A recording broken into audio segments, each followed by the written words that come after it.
Hello. Welcome to another episode of Higher Learning. I am your host, Oz Rashid, founder and CEO of MSH Talent and Technology Solutions. Today, I'm really excited to bring on our guest, Brian Carlson.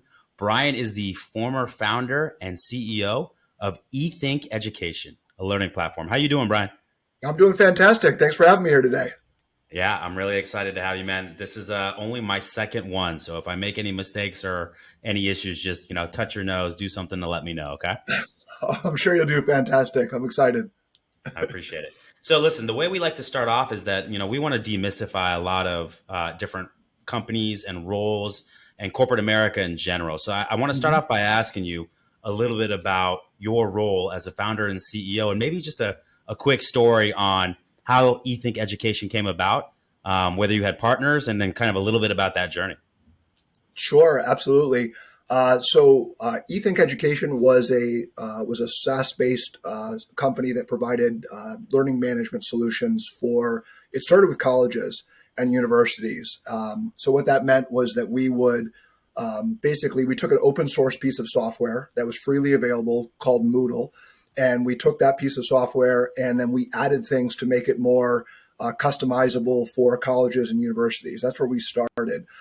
Prior to starting the company myself, and then I did have a co-founder with me, Cheryl Patsavos.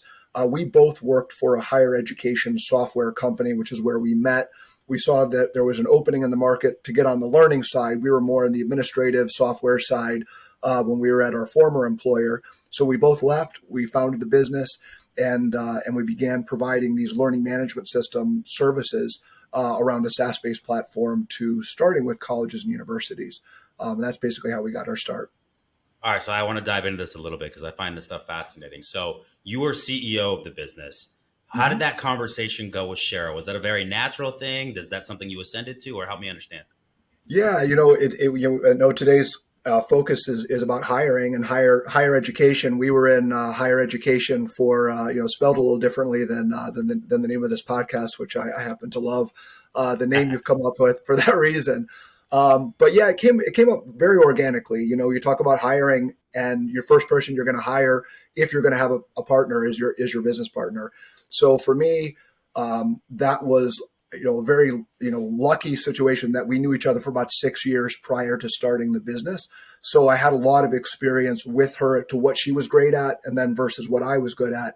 And they complemented each other very, very well. I was more on a sales mentality, strategy, marketing, things like that, growing the business. She was much more operational focused, and that was a great balance for the two of us. So we certainly learned how each other worked at our past employer, which was called Aleutian.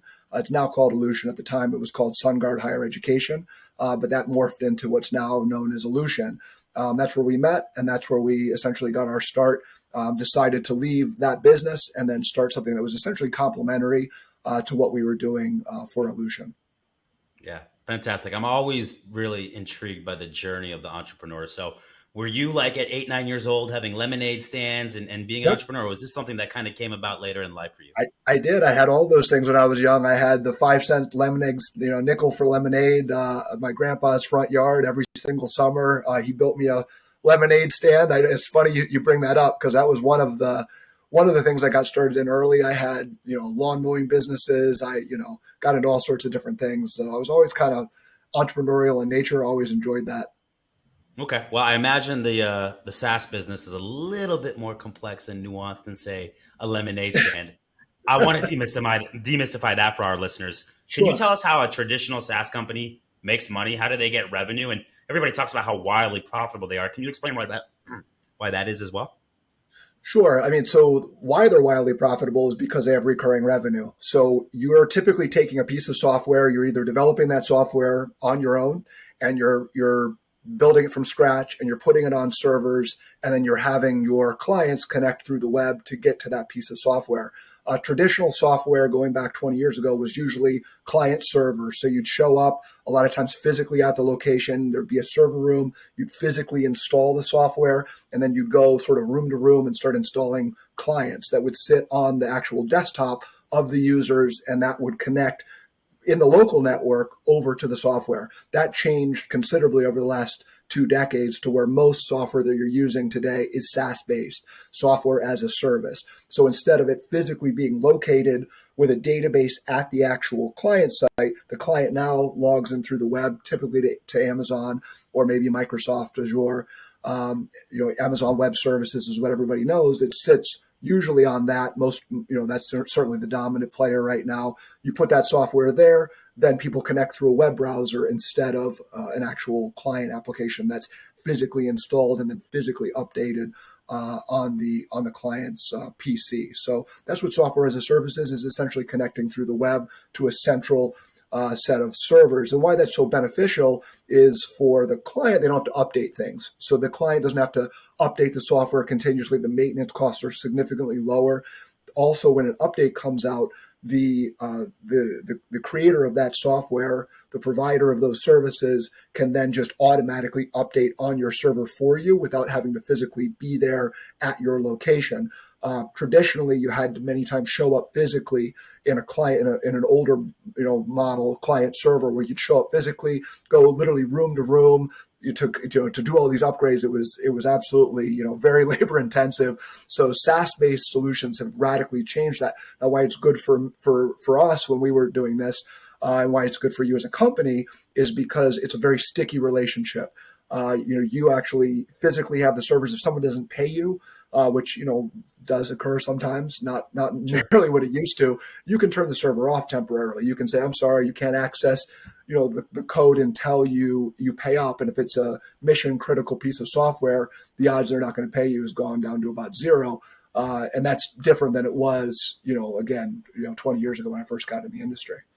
Super compelling business. And so typically they're just paying a licensing fee month to month for the amount of users that they have. And that's something that's just recurring. And I would assume that more often than not, that's growing month to month more than it might be declining month to month. Is that correct? It is. So we were in online education for ours, and it was a booming sector. So we started it with colleges and universities, and we eventually moved into corporate training, to where if you're onboarding new employees, you would use the learning management system that we provided to help onboard those employees, to help continue to nurture them in their journey within the organization for additional learning opportunities that you may be presenting to them. With whatever learning plan, training plans you have, you established, maybe over years. Also, that sort of service lends itself to additional services. People also need training on how to use the software. So it's a licensing agreement. It's many times services agreement, and then customizations. People have different things they need to the software that may not be in the cookie cutter piece of software that you're presenting them. So you may go in there and customize the look and feel to start with. You may customize certain modules. You may build certain content they need that is again complementary, that's added into the software. That's sort of a layer. You can certainly add other pieces of sort of the ecosystem that someone needs once you establish that SaaS-based relationship with their primary piece of software. Yeah, I'm going to dig in here just a little bit more because I just find this so interesting. And last question, really, in regards to kind of the company, with regards to Mark Zuckerberg with Meta and Facebook, and Jeff Bezos with Amazon. These guys were technologists, right? That Yep. grew into CEOs of technology companies. It sounds like your background was more sales and marketing. Is that correct? Prior to the company? So, yeah, it's a good question. I actually was on the servers. I actually was technical, very technical. It's a good question that you're asking, because what ended up happening was I had a founder who was, very much, deeply, connected into all sorts of different aspects of the business, much like myself. But when we started, at the time, my past experience was much more technical than hers. I think I always had an ability to translate the technical very well with clients, which lended itself to being more sales.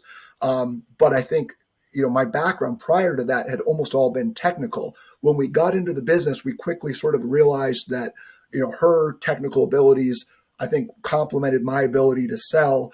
And we did dabble. She would step in and do demos with me, and she was very capable of doing sales.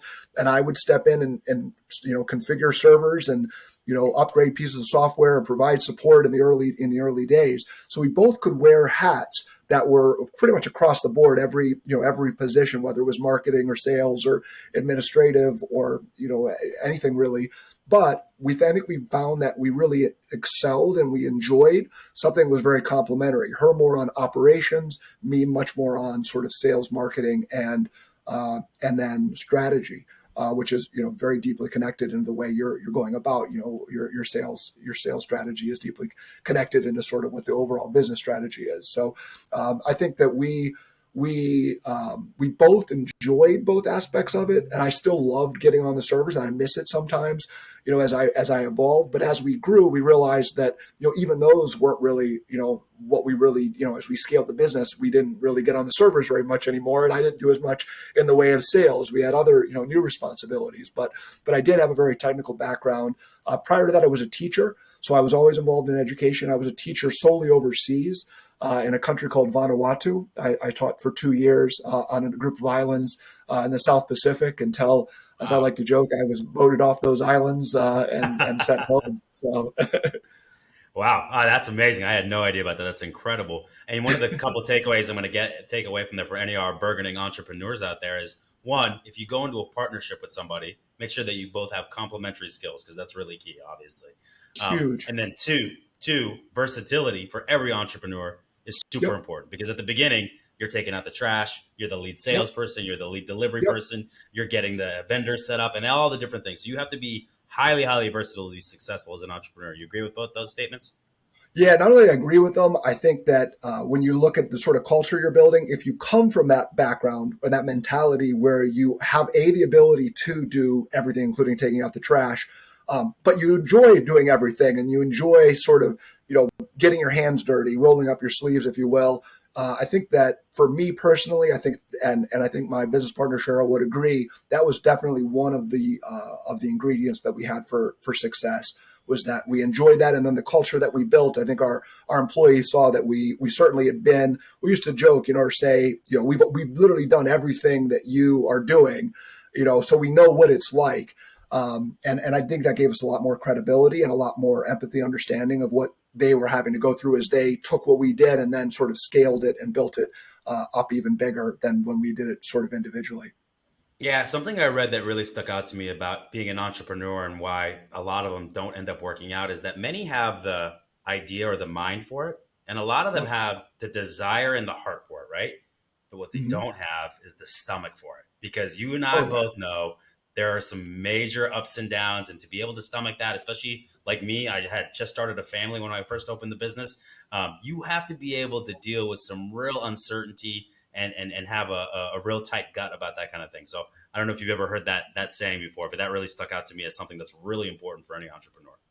It really is. And people don't understand how, serious the stress can get, or how much you end up having to stomach, when things really do get stressful. There were times, we had sort of made a pact to each other. And I believe that, that pact very much, that we would never quit on each other.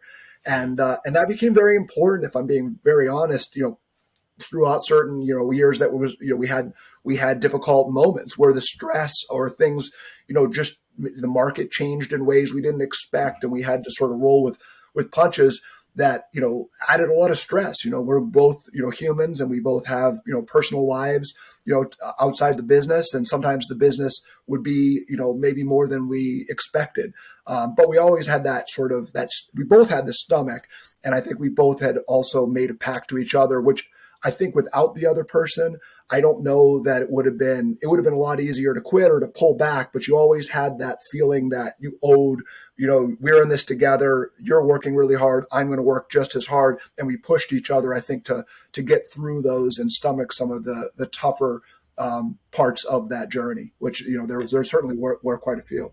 A partnership is like a marriage in a lot of ways, and that commitment is sometimes the thing that actually keeps you through those tough times. I remember back in 2011, right? Literally the first couple of years of the company, I made $0. I had to live off of my savings. I had a wife and a newborn baby daughter at home, and all I could afford to eat for lunch was a 99-cent cheesy cheeseburger from Wendy's. And so, in terms of the stomach, my stomach was growing as an entrepreneur, but not really in the way that I wanted it to. So that those times can be some that you look back on and say, wow, I can't believe that I made it through that. And it really kind of drives you going forward. Or it can be a reason that if you haven't made that commitment to somebody else, that maybe you kind of pull the parachute and pull the ripcord and jump out, right? So really Yep. appreciate you jumping back into that. People are going to start to think this is an entrepreneur podcast. So I got to take it in Right. a different direction because we're all about the hiring here. So Okay. at eThink, okay, at the Yep. largest size of the company, employee base wise, what did you have? We get to about 42 was the biggest before Okay. the merger with Learning Technologies Group. Okay. So certainly a lot of hiring. As a CEO, were you the type of CEO that had to be involved in every hire, or did you delegate that to a team eventually, or how did that work for you? Great question. I mean, early on, the first couple of hires, very involved. I mean, my very first hire, it was essentially, I was the one, face to face with that person. That turned out to be our sales leader. That his name was Randy Jones. He started as a rep, then became a director, then became our VP of sales, and eventually moved over into VP of strategy and partnerships. And then we had another person that he had brought in that took over as VP of sales. So he sort of evolved through and grew through the business. So that was our first hire. Second and third hires, Cheryl and myself were both very involved in those because they were essentially, one was in charge of our support desk. So we were turning that over from Cheryl over to a woman named Claire. Claire took that over, and we knew her from a customer. So that was very helpful. And so those were relations we already had. And then another person was in charge of our implementations. That person we knew very well. His name was Todd. And then the next person after that was finally the person who was able to start taking off the hiring of Cheryl in our hands, which was her name was Kara Volpe. And Kara essentially built now Kara Conger. She just got married. She essentially became first, she did admin work for us, then evolved into sort of jack of all trades, eventually became our director of all HR and everything administrative. She put together sort of our hiring framework and our hiring processes that made it so that we were no longer the first line of hiring. So once we got those first four in the door, then those four also became sort of the ones that would hire for their departments and be the first line of sort of, does this person fit or not, and sort of build the framework that we would use for future hiring. Fantastic. We're going to get into Kara's work in a little bit because I want to hear about the hiring strategy at the company. But, you saying that had me thinking of something. Another thing for burgeoning entrepreneurs to think about, man, how important those first one or two or three hires. And I'll tell you, at the time, you don't necessarily look at that way. I mean, when somebody says, oh, you're going to accept an offer? You want to work here? Like, you're just so excited to get somebody to join the company, join the cause, right? Yep. And there's a lot of luck involved in it. You have to get the right people because the right people really set your culture. They set your tone. If they're in sales, they set what your client interactions are like. I mean, that stuff's so critical. So looking back, I mean, I think we got a little bit lucky, and I think it was a little bit serendipitous. I think there was a little bit of intention behind it too. But yeah, those first few employees can just really make or break your company. So great call out there. If you had to say that you had a overall hiring philosophy for people that you wanted to bring into eThink, what would you say that was? Sure. We eventually landed on one that was very successful, and it was pretty simple: hungry, humble, smart. That was introduced to me by a gentleman named Josh Jerkovic, and he had read a book, and I think it was called The Ideal Team Player, it's relatively popular. That was a big part of our framework. We ended up getting a series of questions that were sort of the different team members, when they did the interviews, would all look to that guide. Everyone who was doing interviews usually read the guide. It was a 2-page guide that sort of summarized the book if they didn't have a chance to read the book. And I think that was a big part of our framework. It just sort of naturally fit who we were. We had someone had once, a buddy of mine had looked at our company and met a lot of the people in the company and said, there's something about the way you guys hire. Everybody seems to have the good person gene. And his name was Sean, who kind of coined that, who came in and said that about our group. And I think we all felt pretty complimented with that, because I think we took a lot of pride in realizing that the people we had around were just such good quality people. But I think at the root, it came down to those three qualities that we ended up being very deliberate in hiring for, which is humble, hungry, and smart. I love that. Google has something similar. They go the other direction, though. No assholes, right? And so you have the good people gene. Google has no assholes. I'm interested particularly about hunger. I mean, I got to imagine a lot of people come into interviews and they're hungry. They want the job. They want to show you their appetite for it. But you don't always get that hunger to last and sustain once they're at your company, right? How would you kind of vet that out in an interview process? I can't imagine you were 100% with it, but I had to imagine there was tactics you would use to kind of Oh yeah. understand how hungry is this person? Oh, absolutely. Couple tactics we used. One of my favorite questions to ask, I like to set the tone on interviews to be very conversational at first, get them talking about just, no real specific, you know, direct questions, but just get them talking about their background. But then, at some point, as they got more comfortable, anyone who's ever interviewed me probably remembers this. I like to ask, for better or worse, and there's no right or wrong answer, but I'd like to ask them how many hours they worked per week, and just to get a sense of it. And that usually gave me a pretty good indication. I mean, you can say you work, 40 hours, but on the dot, no one's going to tell you that exactly on the interview. But the way people go about describing their answer to that question, and how they, how much passion they have behind what they're doing and what they've done in the past, that a lot of times kind of can indicate for me whether they're going to have that kind of hunger. But I will say you're right. That is definitely the hardest to identify. But, as everyone likes to, the most famous hiring phrase I think there is hire slow, fire fast. If they did not have that hunger, we had a way of identifying it usually within the first week of onboarding. And we did make some immediate fires by the end of that first week, based usually on hunger. Yeah, Oh, wow. there was Wow, a couple that we missed the mark, and then it was usually hunger related. Yeah, I can't help but put myself in the position of being interviewed by you, Brian, and how I would answer that question. And it's going to sound so cliche. I had to actually think about how many hours are there in a week. I think my answer is 160, because even when I'm talking to my wife and kids, I got some work stuff going on in the back of my head. I'm dreaming about work. I'm actually here in office hours. I'm in work. So it's something that is not far removed from me. I don't even really demarcate between personal life and professional life. Like, those things are pretty tightly integrated, because I have a hell of a time at work. I love the people we work with, and I would look at that as a really enhancing part of my personal life. But then again, when I'm at home, if I need to respond to an email, if I have to pick up a call, if I have an employee that needs something, I mean, I'm not setting hours like that. So I guess my answer is 160. How would you have taken that answer? Would that have been a good one, or you'd be like, this guy's full of it?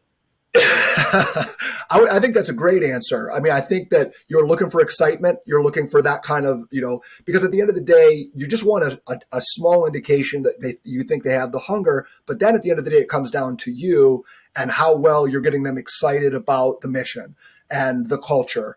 And, I had a lot of people come in that would say things like, this is the hardest I've ever worked for any company ever, because they enjoyed it, because the team, camaraderie was so strong, and they didn't want to let the people next to them down. So once you get that culture built, and then you're just fitting new pieces in, I think you can take someone with hunger and then amplify that to them being extremely successful.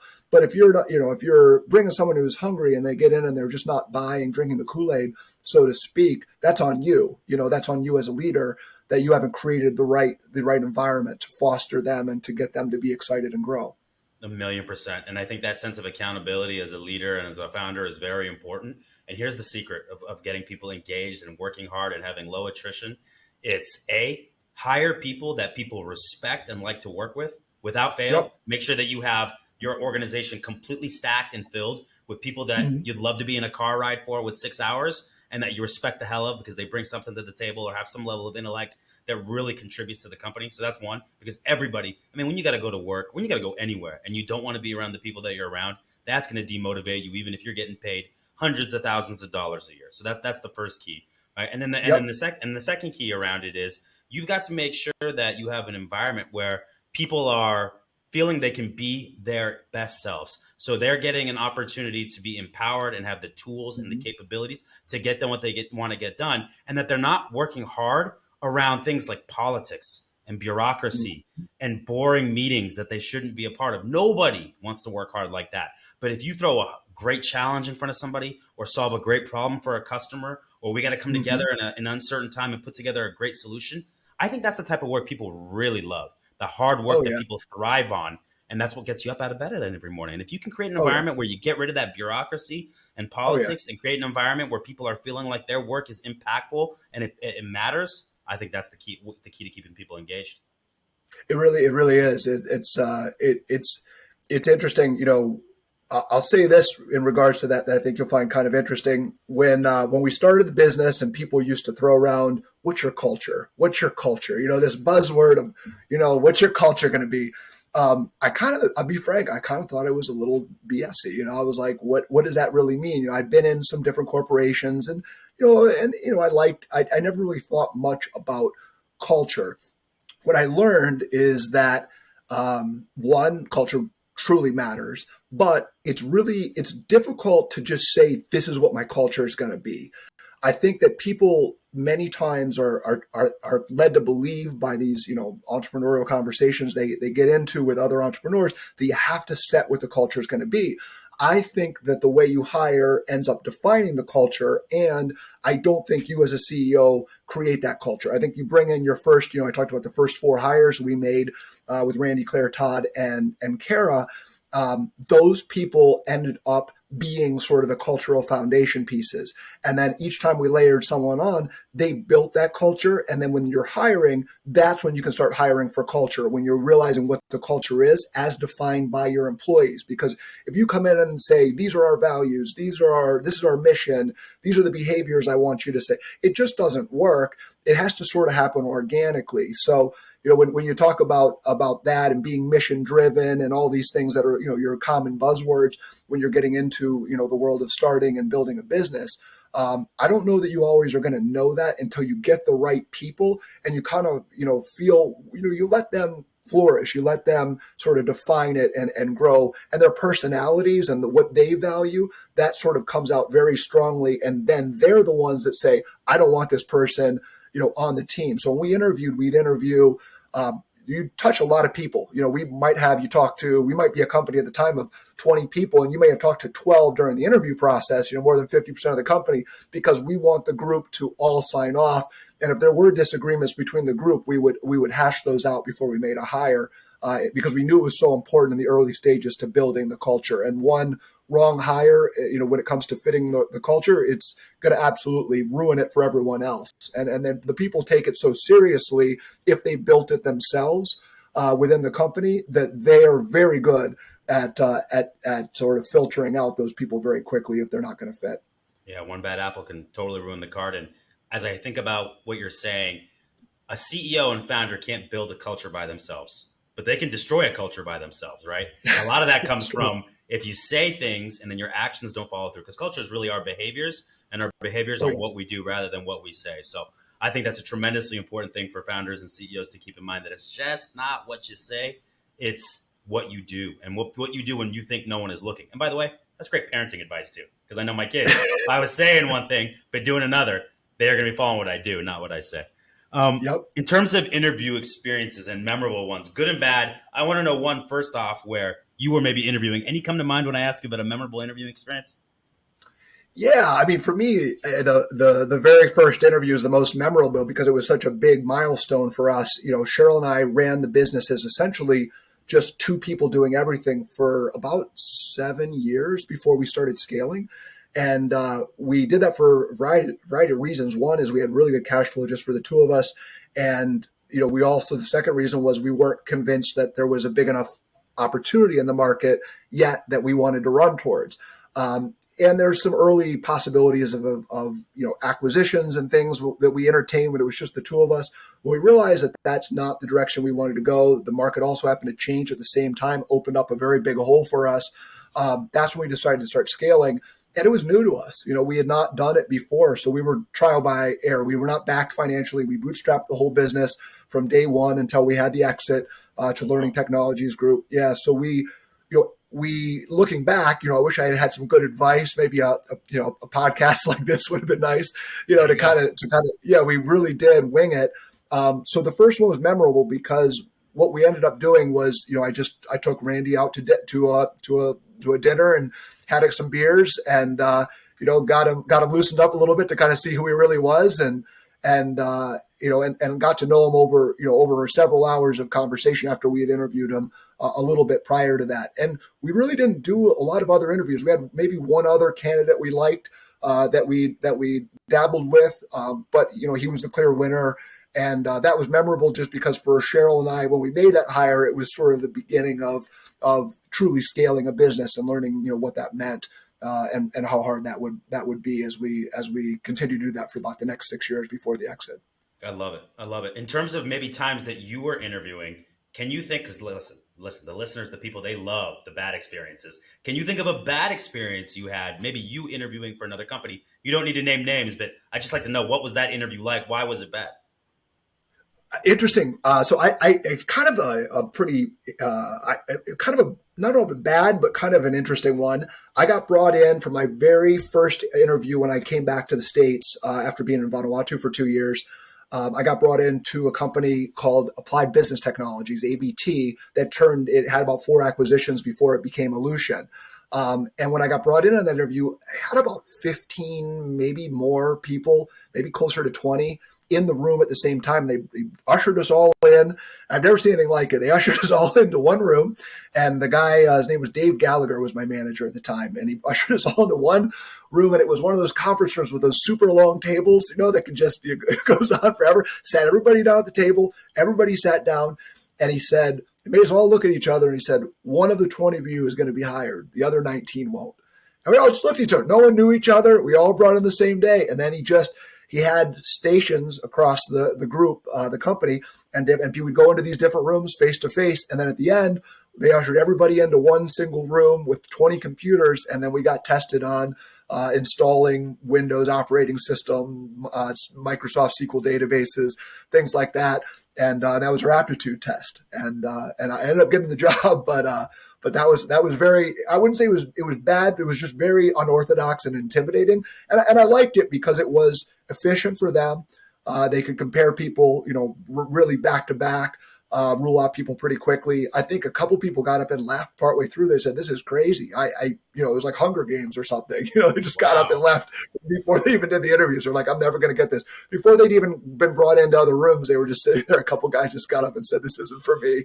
That's nuts. That is very Hunger Games like. It makes me think of another movie. I don't know if you've seen Boiler Room, but I'm getting some real Ben Affleck vibes in terms of bringing all the stockbrokers in and saying only one of you is going to get the job. So, wow, that's pretty crazy. But congrats on getting the role. It sounds like it kind of set you up for your future. So who knew that 1 in 20 chance was going to pay off the way it did, man? So congrats on that.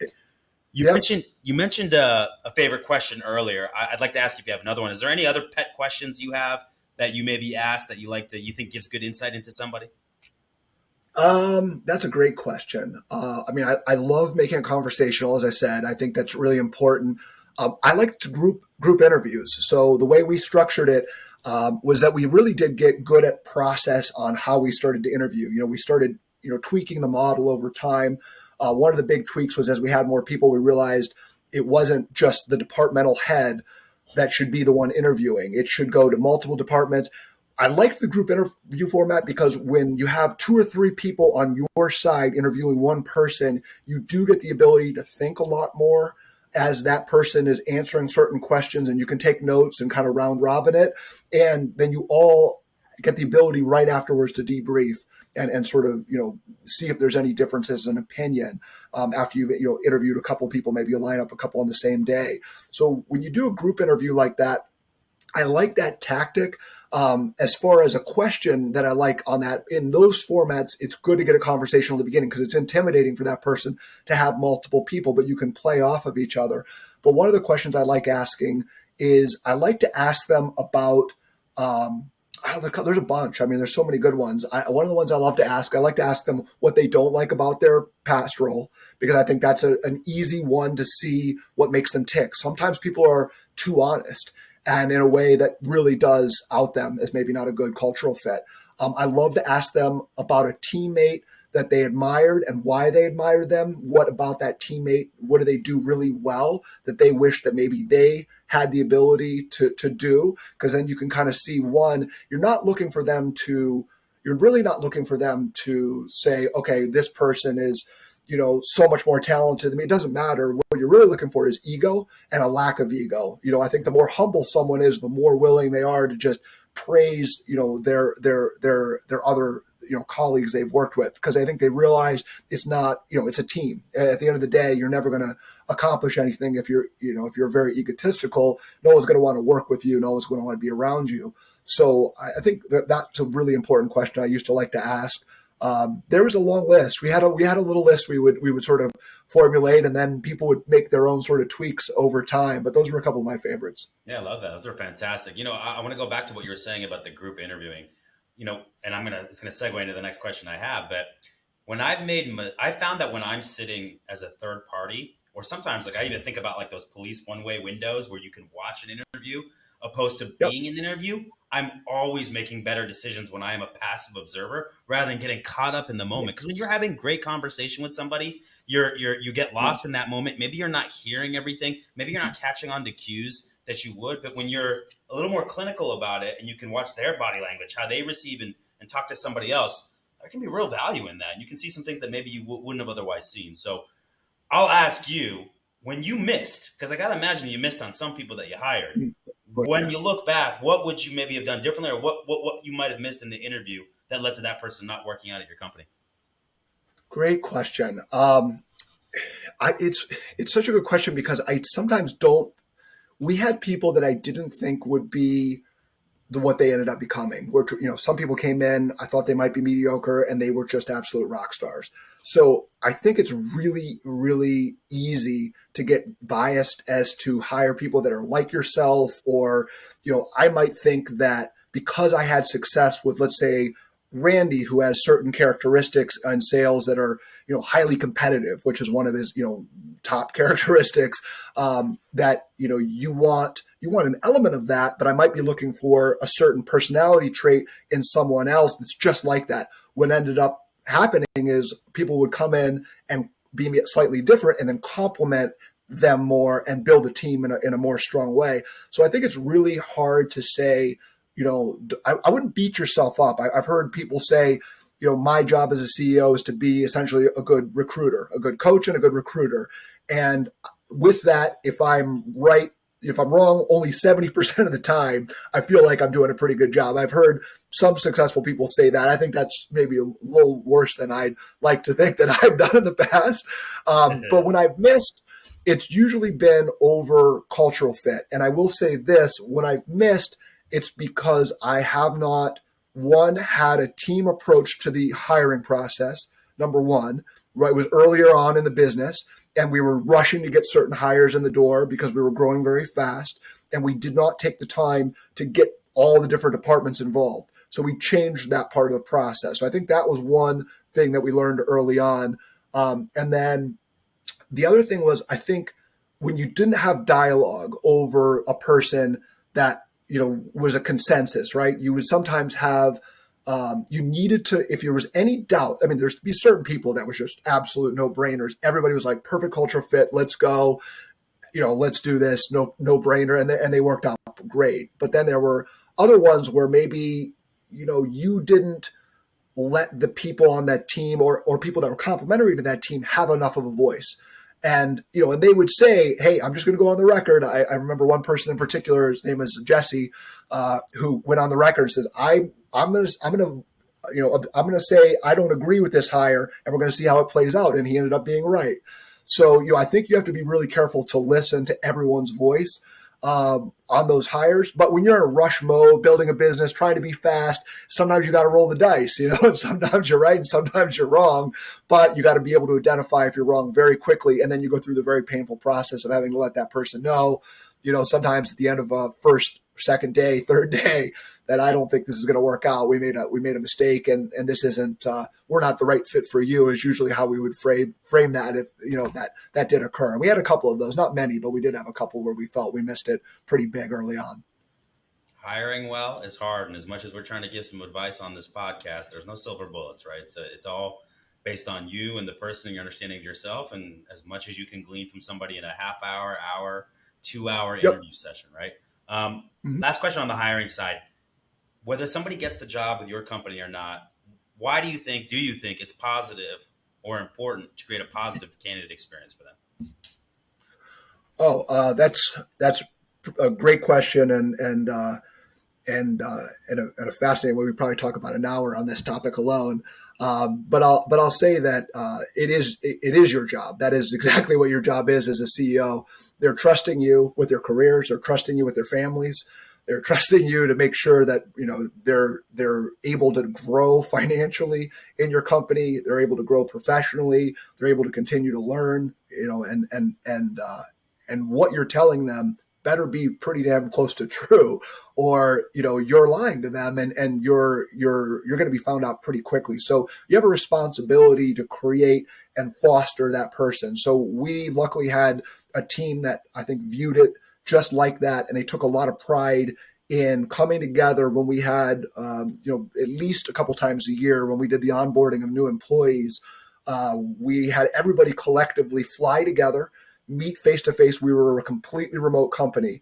So, we did have some people in Baltimore and we did meet occasionally, but for the most part, the majority of the company was done very remote. And then, of course, when COVID hit, that was forced everybody to be 100% remote, even the ones that were in the Baltimore area.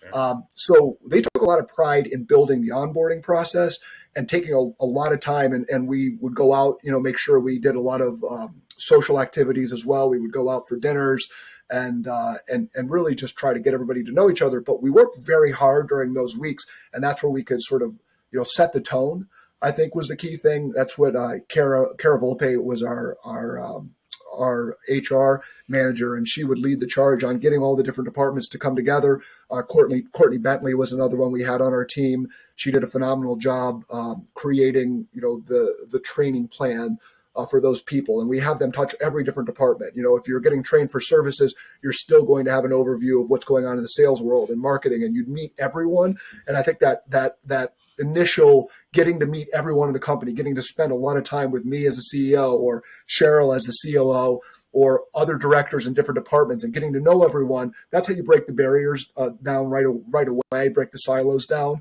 And I think that's where you start really well. And then from there, you have to continue to foster them, build a culture of learning. There's a number of other things you can do, but it's crucial. It's your responsibility as a CEO to make sure they have a phenomenal experience. And if you do that, you won't lose them. If you don't do it, you're going to lose them probably pretty quick.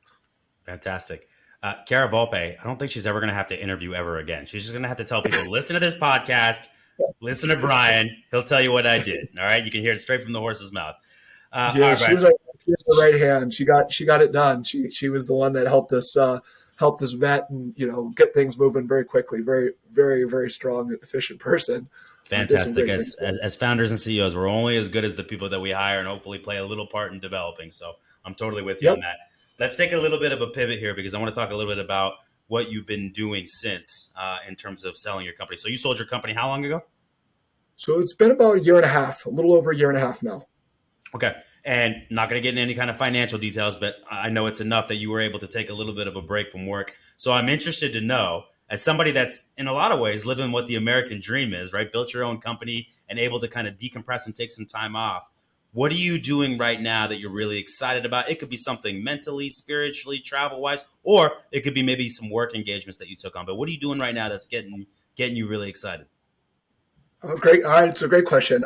Two things. On the personal side, I've been traveling quite a bit. I've been traveling across the states, across the America, if you will. I have a travel trailer and a truck, and I've been out there with my girlfriend seeing national parks, and I'll be leaving again next week to meet up with a buddy of mine. We're going to do something called pack rafting, which is where you get these inflatable rafts that you put on your back and you hike out in the wilderness and then come down a river that's hard to access unless you were able to hike up there with it. Yeah, so that's kind of a new sport, a new passion that I'm going to be trying out here in about 2 weeks. Out in Colorado, doing a couple of rivers in Colorado, and then Wyoming. After that, going out to Jackson. That sounds awesome. So that's on the personal side. On the professional side, I'm in that sort of evolution, entrepreneurial evolution phase where you're kind of trying to figure out what's next. I had a great exit. I'm still connected with a lot of the people in the company, talk to them regularly. I still do some consulting here and there, but I've just been dabbling. I've let myself kind of stay very much open to possibilities. And I think right now I'm in the process of figuring out what's next. Part of that is rebranding, getting back out there, talking to people like you. This is a great first, reentry into the world of reality, I guess, or the corporate reality. And it's just fun. I've been able to talk to a lot of people, and you don't realize how many things you've learned along the way until you start getting back out there and having conversations. So yeah, right now I'm just sort of in a process of, investing, figuring out where I want to continue to invest. advising, consulting, and, quite frankly, interested in dabbling in maybe some other opportunities here that might be bigger, but taking it slow, Yeah. I think, on the professional side. Brian, I haven't known you long. We got introduced through a mutual friend, but I'm genuinely happy for you. It's awesome to hear your story. It's Thank you. some well-deserved time to kind of explore yourself, explore the country, and do some different things. And I'm sure that whatever you end up pursuing next is going to be successful. So that's fantastic. All right, I want to look at a old LinkedIn post of yours, if I may. Okay. And I want to ask you what you were thinking when you posted it. So the post is great tips from Tom Papamaranis on working remotely. And then Tom gets into a little bit about being a remote company and some of the benefits of that. Give me an idea of why this stood out to you, why you decided to reshare this, and really what stood out to what Tom was saying to you. Sure. Yeah. Tom is a buddy of mine who is married to someone who actually used to work for our company. Her name is Brittany. So they're good friends of mine. And I guess that post was just an interesting one because obviously we had COVID and everybody got very deep in the world of what does remote work life look like. And, I think there's probably been more hours dedicated to remote work-life culture conversations on podcasts probably than any other topic in the past couple of years. But for us, it was interesting because we kind of already were a remote company for about 80% or a little bit more than that of our employee base, which gave us a huge advantage because we could hire from all over the country. And we learned along the way how to build not just, how to be an individual, but how to hire specifically for remote work, how to build a company that was, I think, innovating in the way that we worked remotely. And I think that's why I shared that. It's just a topic that was near and dear to me at the time because we were trying to figure out how to be very efficient as a remote company and as remote individuals as everyone was. Yes, I want to follow up on that real quickly. If you had one bit of advice to give a company that's 100% remote, because you have to be intentional about certain things than you are opposed to in the office when you can, be by the water cooler or see somebody's body language and things like that. So what's one tip you would give a company that's going 100% remote on how to kind of maintain innovation, culture, productivity, all that good stuff? That's a great question. The number one thing I think, there's a bunch, but I think the first thing that comes to mind is the big one is you have to find innovative ways for people to connect, starting with company meetings. It sounds very basic, but that's your water cooler time. That's your time to connect. And what I've seen most companies guilty of from the companies I've worked for, in my past lives here, they're very top down in the way they do these meetings because they had the ability to then go and socialize and be face to face.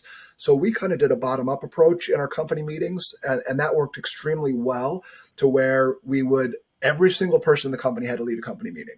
And we just rotated, and people would volunteer, and they would get so creative and so many wild and fun ideas on how to create a company meeting. We did them monthly, and they would be about an hour and a half on average, and we would go around, and every different department would have different people, not the same people talking. So it really got your people from other departments. Even if you were as a director of a department had a certain amount of normal things you wanted to talk about that were sort of standard, maybe metrics you wanted to share with the company, having somebody who might be your most junior person be the one to present that is a growth opportunity for that individual. It also gives ability for you to connect with those people that aren't maybe your loudest voices or your current leadership on these meetings. Then what we would do is we would start to find ways to break us out into different, breakout rooms in Zoom. You have to use breakout rooms. That would be crucial. So you break out in groups of 5 that might be randomly assigned to solve a problem. We would also, in addition to company meetings, sometimes the meeting would be a workshop. We had, for example, we decided to redo our mission statement as a company. Cheryl and I built a mission statement that felt outdated, and it was built by us, not by the people within the company. So we did mission statement, then we did values and behaviors, and everybody in groups of 4 or 5 got together, built different their own mission statement, and then we put them all together, and we ended up sort of voting and coming together. And we did that as a remote group. Those are things we could do. There were other things we did. We did job swaps remotely to where you and I, if we were, in two different departments, would shadow each other for a couple of hours, and then we report on that and then present it to the overall company. That was a big one. You have to find innovative ways. Yeah, that was a good one. It really broke down the barriers. You have to find ways to break the silos down if you're going to be fully remote and you want to function efficiently without, people not feeling very connected. If you want people to feel connected, that's, a couple of the ways that we were able to do it. There's others, but those were some of the big ones. Hiring advice, remote work advice, stellar movie references. I mean, this podcast has it all. This is incredible. All right. Last question, Brian, and then I'll let you go because I've kept you for a little bit. I want you to tell me if you could amplify one bit of a career advice, one nugget for people early in their career now that maybe you didn't know when you started your career that you wish you did. What would that be? That's a great question. I would say if you're working at a small company, at some point you got to move to work to a big company. And if you're working for a big company, at some point you need to stop and try to work for a startup or something, in the relatively small frame. You'll learn a lot of different things by having a chance to do both. So don't get too stuck. Make sure you make a switch between those two segments at some point in the first 5 years of your career.